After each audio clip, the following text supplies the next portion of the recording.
자, 오늘 제대로 한번 파헤쳐 보겠습니다. 지금 비만 치료의 판도를 뭐랄까 완전히 뒤흔들고 있는 두 가지 약물이 있거든요. 단순히 약 얘기가 아니라 이것 때문에 비만을 바라보는 우리 시각 자체가 어떻게 바뀌고 있는지 그 거대한 변화의 중심을 들여다보려고 합니다. 생각해 보세요. 불과 몇 년 전만 해도 엄청나게 살을 뺀다 하면 뭐가 떠올랐나요? 보통은 수술이었죠. 그런데 이제는 일주일에 주사 한 방으로 거의 비슷한 효과를 볼 수 있다? 이러니 이게 전 세계적으로 난리가 날 수밖에 없는 겁니다. 자, 그럼 먼저 도대체 이 약들이 왜 그냥 살 빼는 약 수준을 넘어서 의학계의 혁명이라고까지 불리는지 그 이유부터 한번 짚어보죠.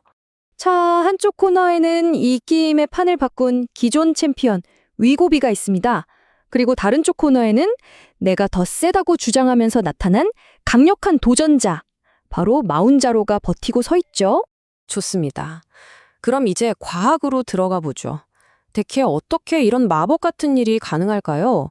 이 약들의 엄청난 힘 뒤에는요, 사실 우리 몸에 원래 있는 장 호르몬을 똑같이 따라하는 아주 영리한 비밀이 숨어 있습니다.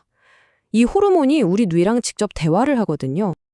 이 GLP-1이라는 게 뭐냐면 우리 몸이 자연적으로 만드는 나 이제 배불러 신호라고 생각하시면 딱 맞아요. 뇌에 가서 이제 그만 먹어 라고 말하고 소화도 천천히 시키고, 그러니까 이 두 약물의 심장, 핵심 엔진인 셈이죠. 바로 여기서 이 둘의 결정적인 차이가 나옵니다. 정말 중요한데요. 위고비는 GLP-1이라는 하나의 길로만 신호를 보내요. 그런데 마운자로는 여기에 GIP라는 길을 하나 더 뚫어서 말하자면 2차선 고속도로로 뇌에 신호를 빵빵 쏴주는 겁니다. 이 이중작용이 어마어마한 시너지 효과를 내는 거죠. 자, 이렇게 작동 방식부터 다르다 보니 당연히 궁금해지죠. 그래서 둘이 제대로 맞붙으면 대체 누가 이길까? 이 질문이 나올 수밖에 없습니다. 다행히도 우리가 추측할 필요가 없습니다. 이 두 거물을 링 위로 올려서 직접 싸움을 붙여본 아주 중요한 임상시험 데이터가 떡하니 있거든요. 결과는요, 아주 명확했습니다. 그냥 마운자로의 압승이었어요. 평균 체중 감량률에서 위고비를 그냥 압도해버렸죠. 이게 어느 정도 수준이냐면 거의 비만 대사수술을 받은 것과 맞먹는 진짜 놀라운 결과입니다. 근데 이게 단순히 몸무게만 더 빠진 게 아니에요. 마운자로의 우위는 다른 데서도 나타났습니다. 허리둘레도 평균 5cm 이상 더 줄었고요. 그리고 이게 또 중요한데 부작용 때문에 나 더는 못 맞겠다 하고 약을 중단한 사람 비율도 마운자로가 더 낮았어요. 그러니까 효과는 더 좋은데 버티기는 더 수월했다는 거죠. 일석이존 셈입니다. 자, 효과가 이 정도로 뛰어나다는 게 입증되니까 당연히 사람들이 몰려들 수밖에 없겠죠. 그런데 말입니다. 여기에는 비용이라는 아주 거대한 현실의 벽이 딱 가로막고 있습니다.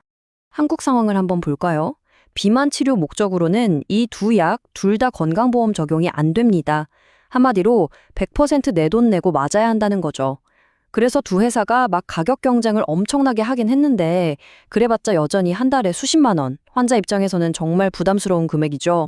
이렇게 비싼데 구하기도 힘든 상황이 되니까 사람들이 어떤 방법을 찾기 시작했을까요?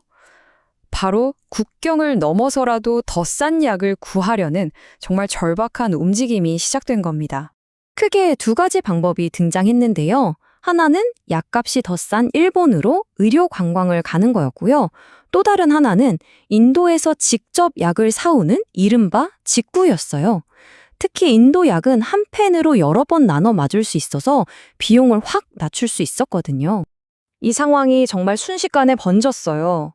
처음에는 그냥 인터넷 커뮤니티에서 직구하면 싸다는 정보 공유 수준이었는데 갑자기 정부가 개인 수입 금지라는 철퇴를 내린 겁니다. 그러자 여론이 들끓었죠. 결국 이게 국회 국민동의 청원까지 올라가는 아주 공식적인 항의로 이어진 겁니다. 사람들의 이 분노와 의문은요, 국회 청원에 올라온 이 한 문장에 그대로 담겨 있습니다. 이게 정말 국민 건강을 위한 거냐, 아니면 그냥 제약회사 이익을 지켜주려는 거냐? 아주 날카로운 질문이었죠.